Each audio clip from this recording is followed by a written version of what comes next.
Gunpur town को IC भावे उत्तम कुमार साहू गला दिन ठारू बड़ बड़ चोरी को धरुंच देखन 3 तारीख 3/6/24 विशाखापाटना गोटे हलदिया यमा चोरेगिरी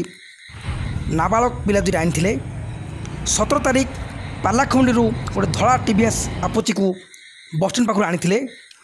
16 तारीख गुणपुर सब कलेक्टर ऑफिस पाखु गोटे कला कलर टीवीएस के आपोची आनी 15 तारीख लक्ष्मण धेपा गुणपुर रास्तारू गोटे नीली कलर यमा गाड़ी के आनी और 8,000 टंका अविनाश लिमा गुड़ेरू आनी 2 जन नाबालक पिला आउ जड़े कुणाल मिसाल 23 वर्षर इमान चोरी करथिले से गुणपुर पुलिस उत्तम कुमार साहू नेतृत्व में धरा जाइछि।